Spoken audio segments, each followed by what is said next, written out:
Conjugare, Centro Português de Apoio à Pesquisa Científica e à Cultura. Acreditamos que as ciências e as artes mudam o mundo. O conhecimento transforma, e isso nos motiva. 16ª Jornada Virtual Internacional em Pesquisa Científica, com o tema Educação, Cultura e Sociedade.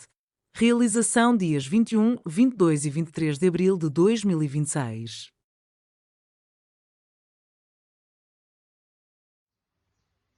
Olá, eu sou Geraldo Márcio da Silva, doutorando em Educação pelo Programa de Pós-Graduação em Educação da Faculdade de Educação da Universidade Federal de Goiás.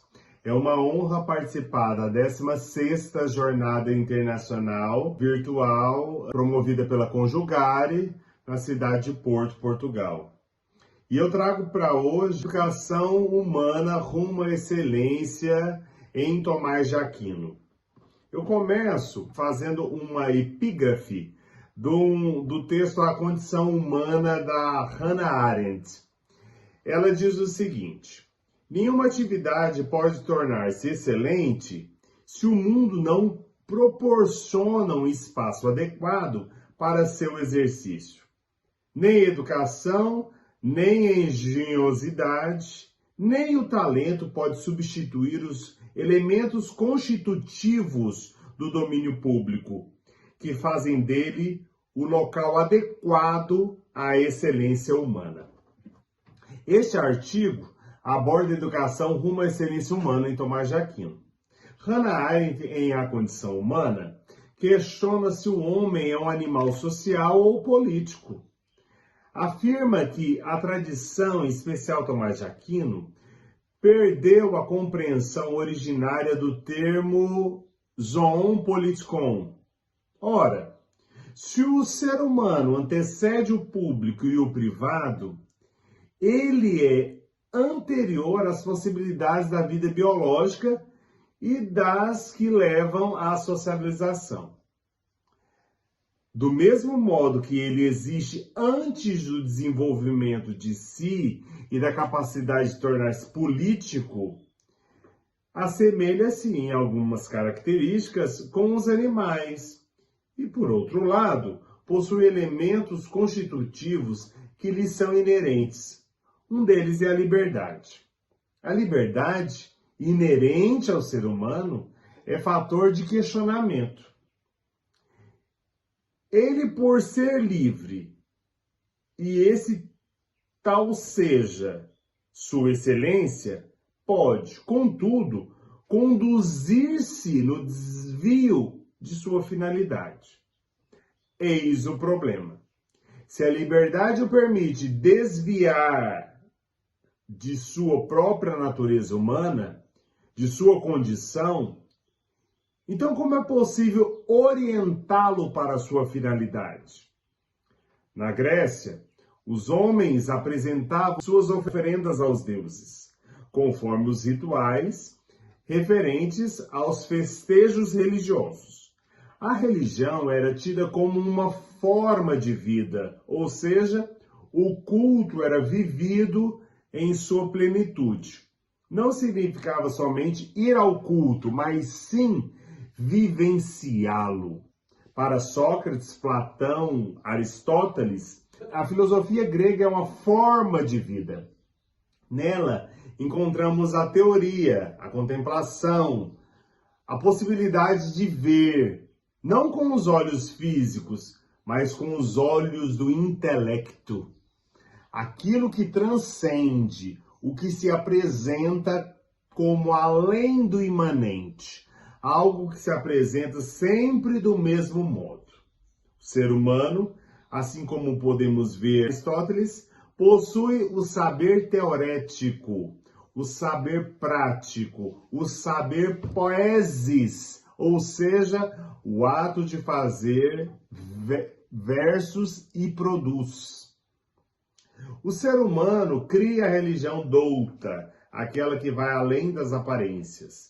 Eis como se apresenta o cristianismo, visto pelo viés da cultura ocidental, na Idade Média, como a cultura das letras, dos patronos da igreja, ou seja, da patrística. Aqueles considerados por seres geradores na fé. A adesão na fé cristã supunha um raciocínio em prol de um agir como cristão. Para isso, foi necessário que o cristão criasse a educação cristã. O cristianismo surge de um contexto pagão no interior do Império Romano. Para conhecer a fé cristã é preciso conhecer as letras, é preciso raciocinar conforme uma religião culta. O cristianismo aceita a escola clássica greco-romana. Surge nesse contexto a monástica presbiterial e a escola nos monastérios. Os cristãos passam a ter hábitos, afastam-se dos prazeres, do dinheiro, do conforto, das festas, para viver no meio do deserto, a pedir a Deus a salvação. Neste período nasce o monge, monos, ou seja, o comum. Nascem as ordens religiosas, os beneditinos, a ordem de São Bento. A vida cristã nos monastérios exigia silêncio, jejum, penitência e oração. A nova vida exigia que para se tornar monge era necessário sair do mundo do barulho para ficar mais perto de Deus. Cantar os salmos, ler o Antigo Testamento. Por isso a necessidade para que os monges soubessem ler. O abade é um nobre, por isso o nome abadia, abadia beneditina. Nesse momento as famílias abastadas doam pedaços de terra para a igreja, para que ela possa rezar para os pecados dos ricos, diminuindo assim o tempo no purgatório. Surge a escola paroquial, aquela que era mais rural que urbana. Aí a escola episcopal, a famosa escola de Chartres, no século XII, a escola catedralística. O cristianismo douto por causa das letras e popular por causa de Cristo, ou seja, veio para todos. Ele é a doutrina sobre o ser, sua existência e substância e sobre a vida. O ser é bom, virtuoso, prudente. Todos os homens cultos precisam de capacidade para que possam entender isso. A vida pessoal pode ser orientada, ter direcionamento e tomar um rumo. Deste modo, o ser humano passa a ser orientado. Todos os humanos são considerados como iguais. E se são iguais, então tornam-se humanos. E desse modo, a ação pedagógica torna-se ensinar que o outro seja visto como um igual ao eu. E que ele cresça na liberdade, na autonomia, saber e prudência. Pois quando um semelhante torna-se livre, todos os outros comungam da mesma liberdade. Nesse princípio, valorizar o outro é estar com o outro, pois o crescimento alheio implica em desenvolvimento de si. A teoria é, por natureza, a negação, o que se dá como prático, e vice-versa. Mas ela não vive isolada da outra.